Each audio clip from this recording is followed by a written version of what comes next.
Aaron Rodgers. He's now the team captain of the Pittsburgh Steelers. I think he's won those guys over. I think he's won the head coach over. We'll have to see. I mean, we'll have to see when there's a little bit of controversy going on to know a little bit more about how is Aaron fitting in and how does that work with the Pittsburgh Steelers, because that coach does not take flack from any player ever. And I don't expect him to take any flack from Aaron either. So we'll see when there is a negative moment how they handle that. I think it'll be kind of interesting. But then you've got the Vikings with J.J. McCarthy. They've got a rookie quarterback. They're going to be starting him. And the Vikings, a lot of people are thinking the Vikings could be a pretty interesting team this year with J.J. McCarthy because of the little bit that we have seen so far. But that's still something to wait. But I did watch something today with Joe Montana. And he was talking about who are the top 3 quarterbacks right now in the NFL, right? So his top 3 were Josh Allen, Joe Burrow, and Justin Herbert, believe it or not. And he threw in like a 3B with Jalen Hurts. Now, do I agree with him? I kind of do. I got Josh Allen, but somewhere I think you got to have Lamar Jackson. I don't know how everything we've seen, John, this guy almost every year is a potential MVP of the league.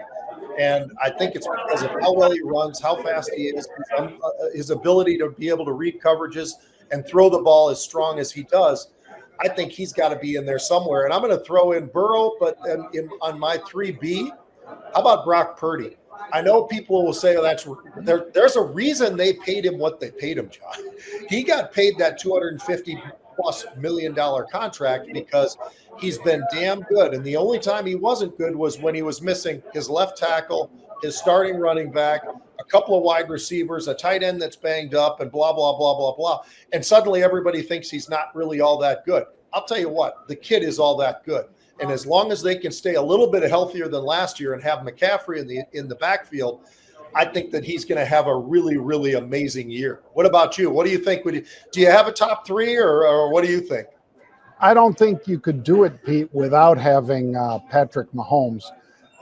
Now, the Super Bowl was not Patrick Mahomes' fault. No. The fact that Philadelphia just ran roughshod on them and the fact that their defense was smothering and they had no answer. And quite frankly, it exposed their offensive line. So I would still put Mahomes in my top 3. I would say Josh Allen, Mahomes, and Jalen Hurts. I got nothing against Burrow. I love him. I got nothing against Lamar Jackson. But I would take Josh Allen and Jalen Hurts over Lamar Jackson and Joe Burrow. That's just my thinking, Pete. Sure. And the fact that Patrick Mahomes has these Super Bowl wins stacked up on his record, I think that's well-deserved praise. And I think he'll come back stronger this year as long as they can protect him better than they did in the Super Bowl. And they've been paying people up. They've been paying for offensive linemen, so they're doing what they can. And he's, let's be honest, he's been around for a little while now. And I'm not saying he's old or too old or anything like that, but he's not the same guy that he was 3-4 years ago, which is saying a lot. But I don't think he's the same athlete that he was just a few years ago. You just start getting a little bit older, and I think that's kind of where Patrick is. I like him. It's hard to not have him on there, John. The guy has only been an MVP and all the rest of it. I mean, he's great for sure. I just wanted one other thing I wanted to point out for you, John, was this one. So Shohei Ohtani, we talk about him all the time. How about this? He yesterday hit his 100th home run as a Dodger. He hasn't been with the Dodgers very long, by the way, but as a Dodger, finally he hit his 100th home run. And I got it in front of me here. It took him 444 games to get the 100 home runs that he got with the Angels. This time, it only took him 294 games to get to the 100. This guy is getting better with age, and it's amazing just watching what he's able to do. And I would emphasize one last thing about Ohtani. When he was running the bases, John, I wanted to take note of this when I was watching him do his most recent home run. He's running the bases. That guy's big. I mean, oh yeah, he's like a 6'4", 6'5" guy, and you sometimes forget that because he's got the baby face. He walks up to the plate. He does this and that. But I'll tell you what, he's a big human being, and there's a good reason why with the bat speed he's got and the big long arms there's a good reason why that guy's hitting home runs and hitting 100 home runs for 2 of the LA teams. That's not so bad. Yeah, 47 homers, I think, so far this year, Pete. The kid's hitting, almost 280. The kid, Yeah. the full-grown man is hitting at a 280 clip. And by the way, he can still throw strikes, Pete. Yeah. And he can throw the ball right by a lot of people. Yeah. So, there's a reason that this guy is a 3-time MVP, and it's well-deserved.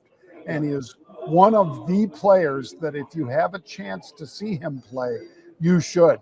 Because A, we never know, I hope he plays for 10 or 15 more years, but you never know how long a guy is going to be able to play.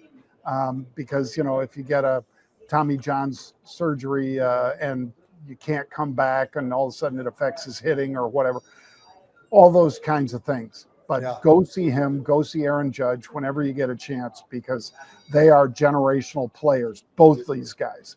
About a quarterback that the University of Michigan was able to grab courtesy of one Larry Ellison, even though Larry went to Illinois. I think it's his wife that went to Michigan. But let's let the video tell you a little bit more about the player and the money. Wait, so Michigan just dropped $12.5 million on an 18-year-old QB? So apparently the second richest man in the world had to help Michigan land their new quarterback. Yeah, this ain't just NIL anymore. This is Wall Street meets this college is not NIL. Bryce Underwood. Right. He became his high school's starting QB as a. He went 54 overall, grabbed 2 national titles, and even went undefeated in 2022. Basically, he was treating high school defenses like they were on JV Madden settings. By the time he graduated, Bryce was the #1 recruit in the 2025 class. Originally committed to LSU, but then Michigan said, "Hold my billionaire." Reports say Bryce signed a $12.5 million NIL deal with Michigan's Champion Circle Collective, averaging about $3 million per year. That's not a deal. That's an NFL rookie contract. And here's the kicker. Rumors say Oracle founder Larry Ellison, worth around $280 billion, helped back it. This man has enough money to buy like every Big Ten school and still have change for a Costco hot dog. Oh, and Tom Brady made a few calls too, because of course he did. Michigan basically assembled the Avengers to land this kid. Now, Bryce is 18 years old, already Michigan's first true freshman starting QB in 16 years. So here's the question. Did Michigan just buy themselves the future of college football? Or did they just drop $12.5 million on the world's most expensive freshman orientation? I like the presentation from that guy. That was great. Yeah. And, especially with Arch Manning having, and I think Arch will have better games. We've seen him have better games where he had to step in for Ewers last year, for instance. But didn't look good against Ohio State. And the teams he played, when you look at some of the high school teams that Arch was playing, but this kid to be national champions and so forth in high school, and, that's more or less based on press and everything else. But still, he is an impressive quarterback, Pete. And the fact that they spent this kind of money on him, you got to like that. That's real money. That is real money. It's unbelievable how NIL has just blossomed into this monstrous thing. I mean, these guys, rookie contracts, in some cases more than rookie contracts. Some of these guys are going to be taking pay cuts when they go to the NFL. I mean, it's really amazing.